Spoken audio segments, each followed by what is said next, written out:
Why does alcohol feel simultaneously like the only thing that maybe makes me feel better and gives me a little bit of relief, but then also this thing that makes me feel so terrible about myself, makes me feel physically and mentally really awful? And why do I feel like I don't have control over it? Why does it feel like sometimes I don't even know that I want to drink anymore, but I still find myself doing it?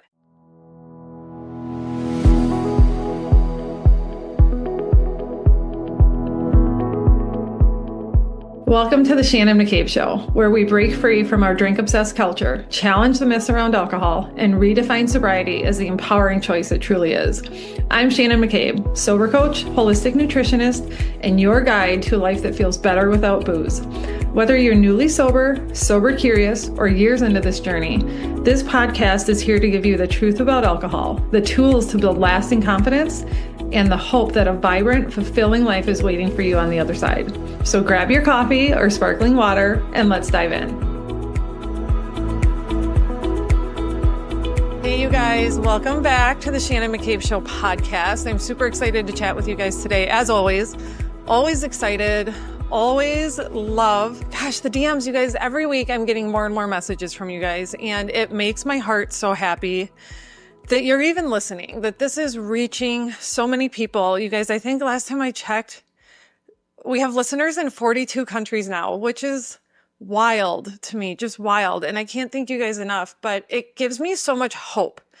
Hope for me, hope for you guys, hope for all of us that are in this world, meaning this sober world, that at times can feel lonely and can feel isolating, right? And we can feel like we're swimming against the current, we're swimming upstream, we are isolated in this like booze obsessed culture. But I hope that the more you tune in here, the more you connect with me over on Instagram, the more you listen to this podcast and share this with other people in your life that might need it, you really come to realize and believe what I know to be true now, that so many people are joining this movement. For so many reasons. It doesn't have to be a rock bottom. It doesn't have to be a problem.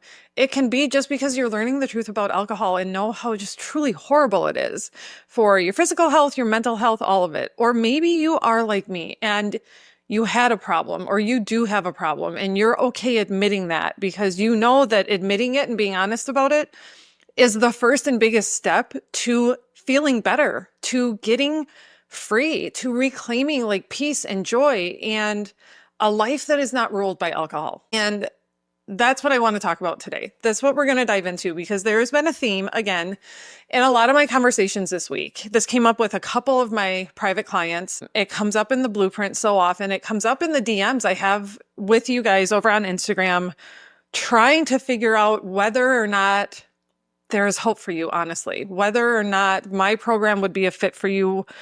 You're just trying to make sense of what feels like it's become a problem and you don't understand how this happened to you, right? So many of us are smart, capable women. We're successful in almost all other areas of our life. But then what I hear, and my heart like constricts every time I hear this, because I remember this feeling so vividly. I remember how awful it felt to be stuck in this place where you're asking yourself and your internal dialogue becomes just this constant onslaught of like, why do I keep doing this? Why does alcohol feel simultaneously like the only thing that maybe makes me feel better and gives me a little bit of relief, but then also this thing that makes me feel so terrible about myself, makes me feel physically and mentally really awful? And why do I feel like I don't have control over it? Why does it feel like sometimes I don't even know that I want to drink anymore, but I still find myself doing it? Like this habit at the end of the day, this habit every weekend has become to reach for a drink, to have many drinks, all the while kind of finally knowing and acknowledging like, I don't actually want to be doing this anymore because I know that it's causing me problems, but yet I find myself doing it. I'm going to the store and buying the bottle or buying many bottles. I'm opening the bottle of wine at 4 p.m. every day, even though I spent all day hating myself because of how I drank last night or drank this past weekend.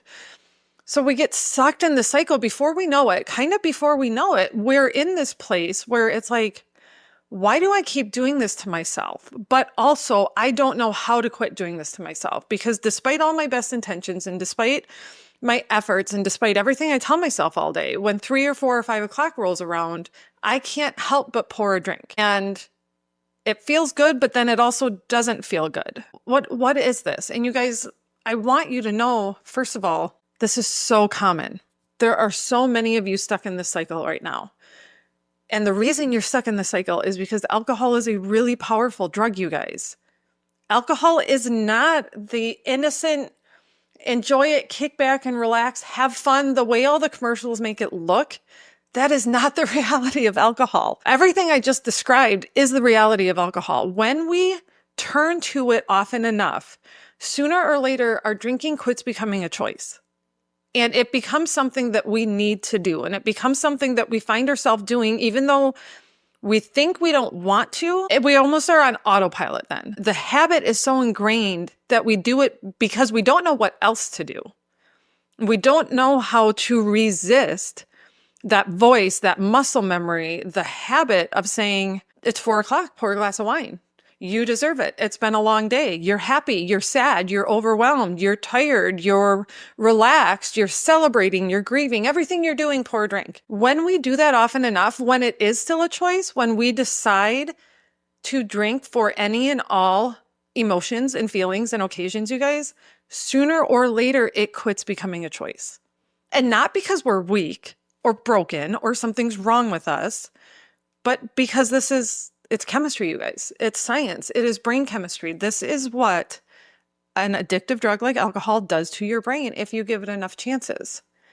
And this is why talking about it is so important, because this is what we're not told. We're not told this by the TV shows and the movies that make drinking look all fun and no side effects. We're not told this, all the cutesy but so annoying mommy wine reels of like, oh, kids wine, so I wine. We're not told this by all the beer and wine and vodka commercials that make it look glamorous and sophisticated. They don't say, oh, and by the way, the more you do this, the more you're going to need to do this until you get to the point that you're left looking around at your life saying, how did I get here? How did I get to the point where this doesn't feel like a choice anymore? It feels like something I have to do. Even though I kind of hate it, I feel like I can't not do it. Okay?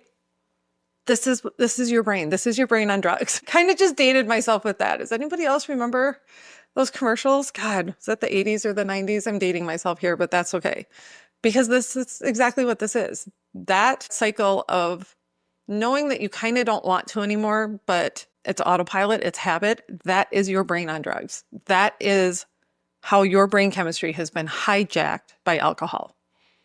So let's talk about it. I want to dive into it a little bit because this is a huge aha moment. This is a huge shift in understanding that can be a big step towards you breaking free and towards you finding the peace that you want.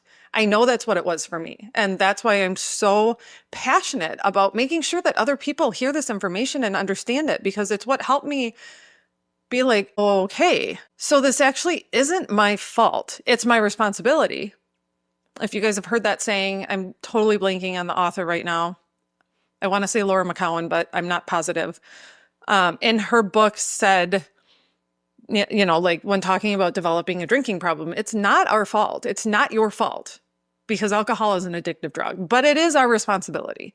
Once we realize we have a problem, it is our responsibility to do something about it. Listening to conversations like this one today and understanding this information is a huge step in doing something about it, because you're going to see that it's not your fault, but you're going to also see why the best thing to do is to just quit drinking.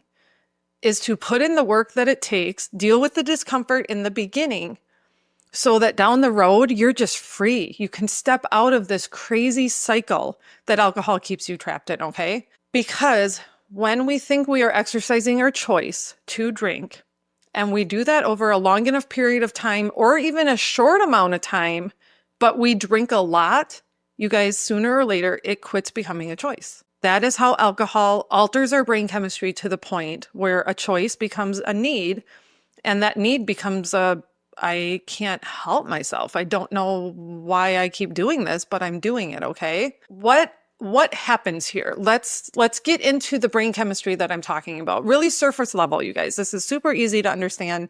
Not going to drill you with a bunch of like technical stuff that you don't care about. But what you need to know is that when you drink, every time you choose to drink, you are rewiring your brain to need alcohol. You are training your brain to need alcohol to handle whatever situation you're feeling at that moment, okay? Because every time you drink, your brain releases a little bit of dopamine. Dopamine is that feel-good chemical. It's part of our brain's reward system. It's what makes us enjoy things. It's what makes us happy from whatever we're doing, whatever we're experiencing in a moment, okay? So when we drink and we get that dopamine hit, our brain remembers it. Our brain is like, yeah, this feels good. And this good feeling is associated with alcohol because that's what we're doing right now in the moment. But the interesting thing about dopamine is we can only have so much. Our brain can only handle so much at a time. So when we drink on a regular basis and it causes this big surge, this big dump of dopamine, our brain has to protect itself from having too much dopamine. So what does it do? It naturally starts to reduce the amount of dopamine it produces on its own. And it then, after a while, actually makes us less sensitive to the cascade of effects that follow that dopamine dump so that we don't deal with side effects of too much dopamine. So every time you take a drink to get that happy feeling, to get that buzz, to get that joy, to get that fun, to get that release, all of that triggers a dopamine release in your brain. To the point then where your brain is going to quit making its own dopamine. It's going to quit releasing that feel-good chemical on its own. And so then the only way you can experience that is from drinking. You let that go on long enough. That's how all of a sudden the only thing you want and need is alcohol. You can't relax at the end of the day by just cuddling with your cat or your dog or your kids or going for a walk or eating a good meal. You need that glass of wine. You need that vodka soda. You need that beer because you have trained your brain to need it. And you have trained your brain to rely on the dopamine fix that comes from that drink. So over time, then it becomes harder and harder for us to feel pleasure from the other things in our life that used to be enough, right? So this is anything and everything, you guys. It's sleep, it's connecting, it's movement, it's food, it's our favorite activities, it's everything. All of those things become less capable of bringing us joy, and alcohol becomes the only thing that can produce the feeling that we want.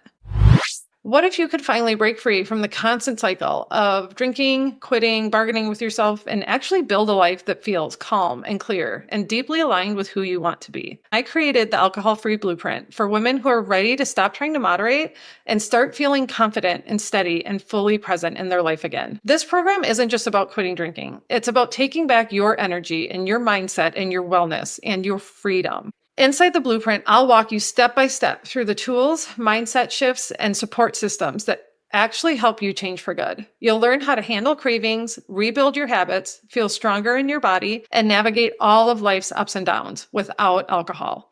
And you'll have full access to over 45 video lessons, journaling prompts, live coaching, and community support. So you never have to do this alone. One of my clients, let's call her Sarah, came to me after years of trying to control her drinking. She told me, I finally feel free. I'm not constantly thinking about drinking anymore. I have energy again, and I actually like myself. And that's just the kind of change we're after. Most of my clients are excited to no longer be a drinker after just 30 days inside the blueprint. If you're ready to stop spinning your wheels and start living the life alcohol has been holding you back from, head to the link in the show notes or go find me over on Instagram. I would love to help you take this next step.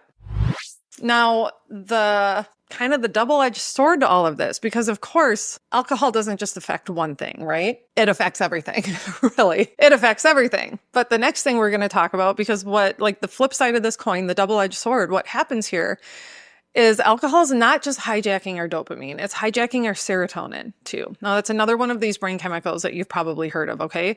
Serotonin is what helps balance our moods. It's what helps bring peace. It's what helps bring relaxation. It's what helps us regulate our emotions. Okay. So initially, when we take a drink, or maybe, years ago before drinking became a problem, however long ago that was for you, alcohol, boosts serotonin just a little bit. And that is part of what feels good. And that's part of what makes us go back, right? But then, of course, because alcohol is a toxic chemical, it is a drug. So any good feeling we get from it, first of all, is not real. And second of all, doesn't last very long and comes with a list of side effects. So what happens then in terms of serotonin is long-term, alcohol actually depletes our natural serotonin. Very similar to what it does to dopamine. When we have alcohol in our system frequently enough and long-term enough, it depletes our own serotonin levels. And so over time, this is what contributes to anxiety. This is what makes our anxiety worse. This is what makes our depression worse. This is what makes us so emotionally unstable. And you guys, this being emotionally unstable because of our drinking could be a whole nother podcast episode, and it probably will someday, because if you've been here from the beginning, meaning the beginning of my Instagram journey, I posted about this a lot when I first started posting, when I first quit drinking, because I could not believe how quickly within the first couple months, I felt so much more emotionally stable compared to how I had felt for years. I'm a special needs mom, you guys. If you're new here, if you're new to my world, I have 3 daughters.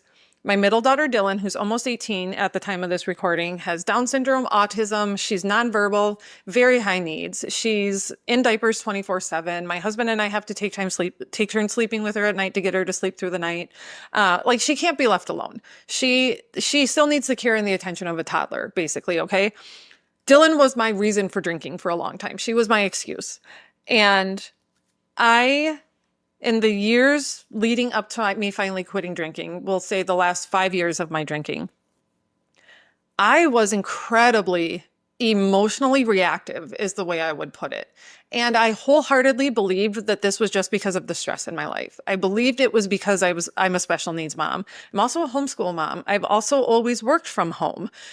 I thought all of these things were the reasons why I often felt so angry and so frustrated. And when I got overwhelmed, I would cry. Like, I mean, to the point, you guys, like, it was not a super uncommon occurrence, meaning maybe once or twice a month, always after drinking, I would find myself like sitting on my kitchen floor bawling at like midnight or 1 o'clock in the morning. And I believed that this was just like a healthy release. I believed that it was just me processing all of the emotions of my super hard, stressful life. But then an interesting thing happened. Once I quit drinking, maybe 2 months sober, 3 months sober, I can't remember, but it dawned on me one morning. I was like, holy cow, I have not had one of those episodes since I quit drinking. There has not been this moment of uncontrollable bawling my eyes out, like ugly cry, right? Where like puffy eyes, snot dripping, heaving, uncontrollable crying. I hadn't had one of those since I quit drinking. And like I said, they had become like a staple of my life. Once or twice a month that happened. A daily staple of my life was angry, short-tempered, short fuse, impatient, overwhelmed. I commonly use the word suffocating. I felt like so much of my life suffocated me. I very clearly, within a couple months of quitting drinking, could see how emotionally unstable I was when I was a drinker. And for the first time in like a decade, I could see so clearly how that was all because of alcohol. Because so much of it resolved itself once I quit drinking and then found healthier methods of dealing with my feelings, right? It's not like the stress of Dylan has gone away. Nothing in my life has changed except for me quitting drinking. But I wouldn't use any of those words to describe me anymore.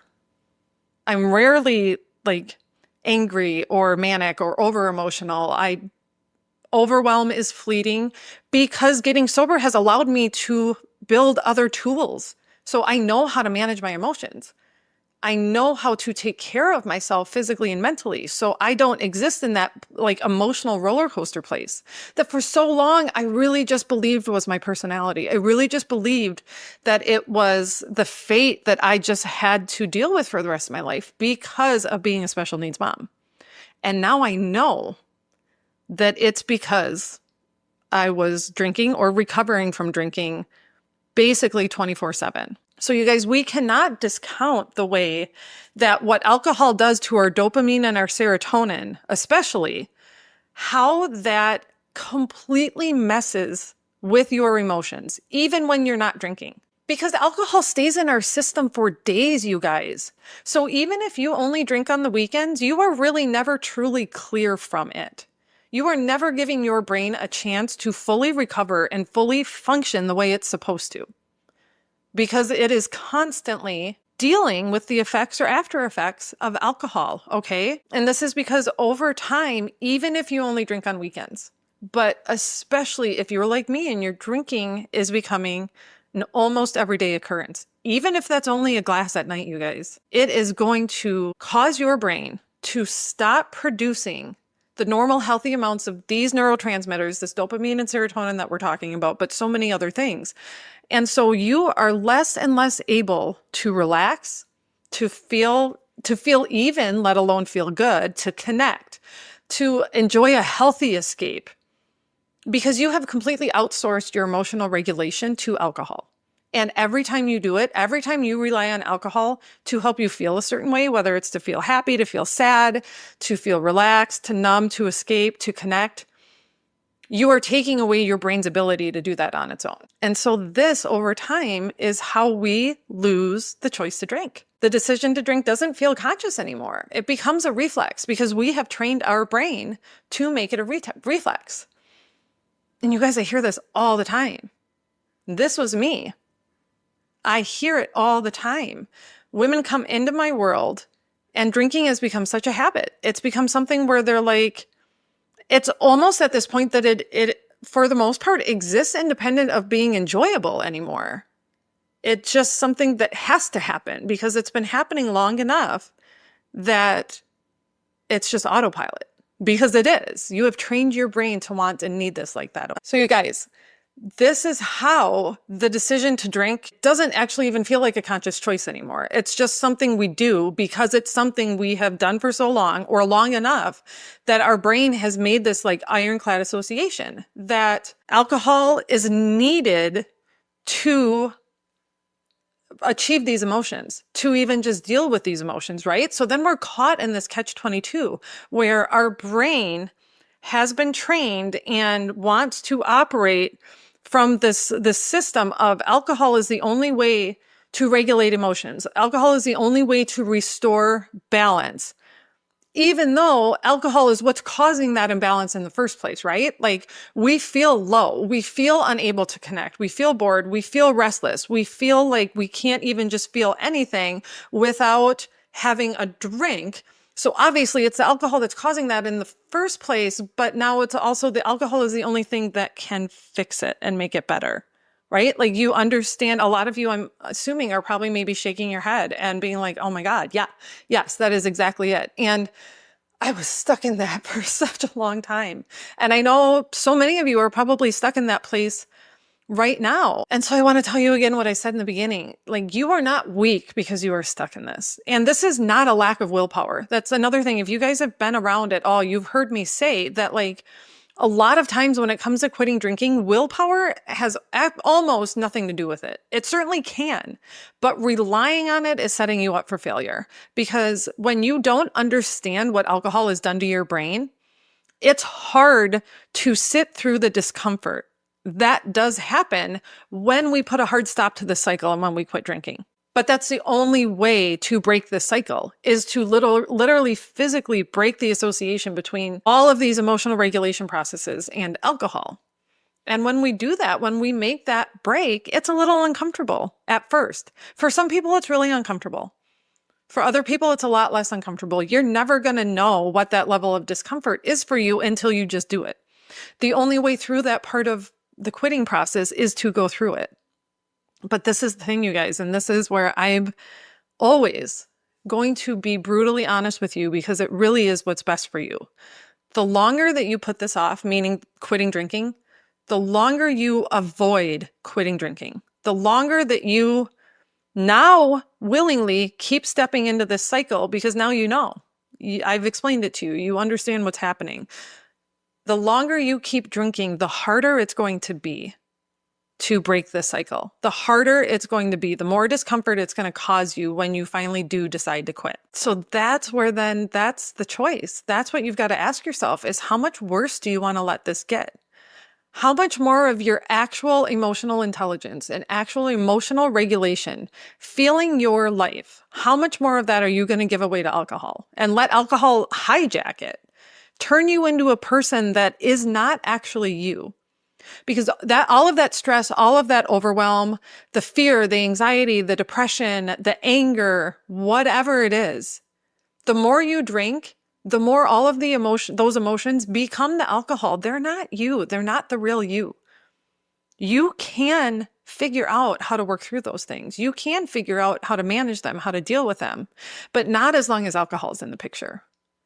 Because you're not in control then. Your brain's not even in control. Alcohol's in control. So I hope that that really lands on your heart, and not in a scary way, you guys. I want these conversations to be the thing that hopefully cause like some things to click and shift in your brain, and maybe even do cause some cracks to open up in your heart, where then the hope can start to come in, and you can start to think like, okay, wow, I wish I had known that this is what alcohol does, because maybe I wouldn't have turned to it so much. I don't know if that lands for any of you guys, but I remember feeling that so much when I first started learning all of this stuff, and first really quit, meaning really quit with support, with education, with accountability, all of that in the fall of 22. When I started learning all of this stuff, I was like, my God, if I had known this years ago, if I had known this when Dylan was born, if I had known this when parenting got really, really hard, I don't think I would have turned to alcohol as much as I did. I bought all of the mommy needs wine, hook, line, and sinker, because I believed it was as innocent and innocuous as society makes it out to be. But you guys, that is simply not the truth. And that is why I want to have these conversations, because I want you to understand you can step out of this cycle at any time.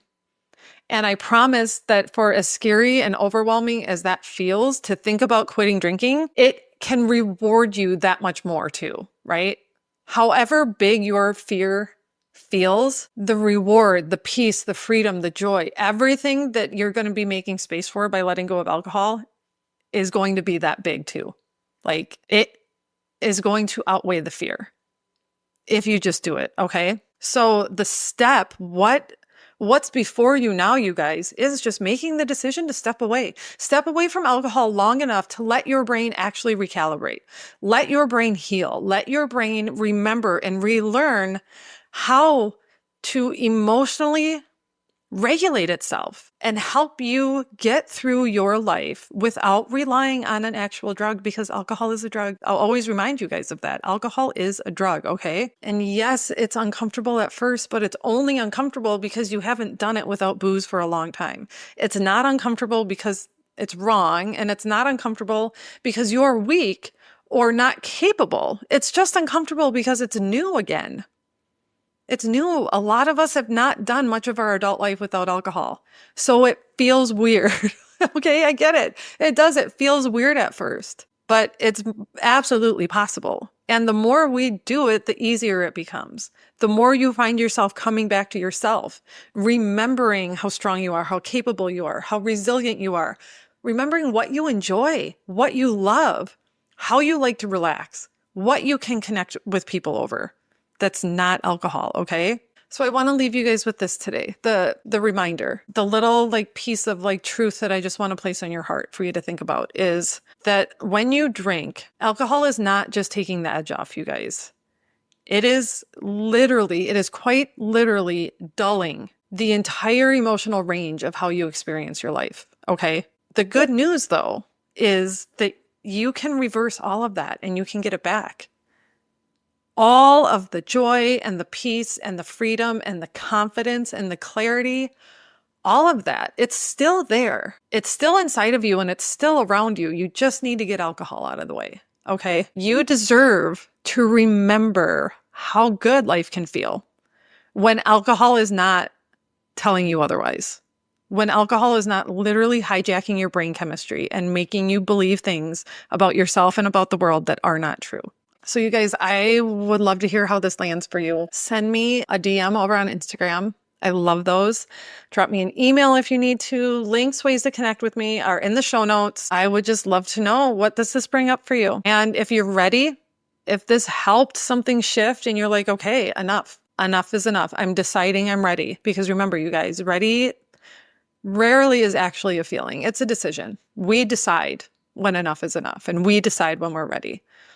If you are ready to finally get alcohol out of the way, I would love to get to know you and walk you through exactly what helped me go from drinking, almost 2 bottles a night by the end of my journey, to quitting without feeling deprived, without feeling miserable, to actually be excited to be a non-drinker. We do all of this inside the Blueprint, you guys. Every day I see women go from being like me, which was, hiding wine in a coffee mug in the kitchen, to being happy and confidently alcohol-free in as little as a month. There's no reason that can't be you, okay? So come find me, hang out, click the link, let me know how this landed for you, and I'll be back next week with another talk. So thanks for tuning in, you guys. Finally, this has been such a long time coming. I am officially hosting my first sober retreat. We are going to Sedona in April 2026 for a long, luxurious weekend for sober women. This is going to be really just the embodiment of all the work I do in my coaching containers, basically. So we are going to just talk about how do we create a life that actually feels good once we've quit drinking? Because we don't quit drinking to just not drink, right? We do it so that we can heal and feel fantastic as much of the time as possible. So we are going to have some guided workshops all by me. This is going to be an intimate weekend for me and you and other sober women to hang out and to talk about the habits that us deal with the stress in our lives, the habits that help us heal our body and heal our mind. So there will be some talk on nutrition. There'll be some talk on other things I do on a daily basis to recover from the damage that alcohol did, but to also keep me growing in health and keep me emotionally strong and resilient. There's going to be spa treatments. There's going to be this resort is so gorgeous, you guys. We're looking at, the Red Rocks in Sedona, pool time, amazing food. Food is included. So I just encourage you guys to check this out. Space is limited because I want this to be a really close, tight knit, supportive group where we're gonna have these conversations that are gonna stay with us for the rest of our lives. We're gonna make connections that we're gonna look back on and be like, this shifted during that one weekend and changed how I felt about this going forward, how I felt about myself, how I showed up in my life going forward.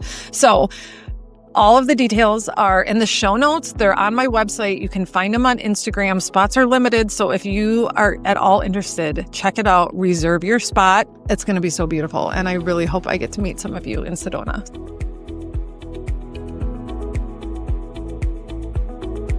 That's it for today's episode. If this conversation resonated with you, don't forget to subscribe so you never miss a new episode. And if you're loving the show, I'd be so grateful if you'd leave a quick review. It helps others find this message and start their own journey to freedom. Until next time, keep choosing yourself, keep believing in what's possible, and remember, you are so much stronger than you think.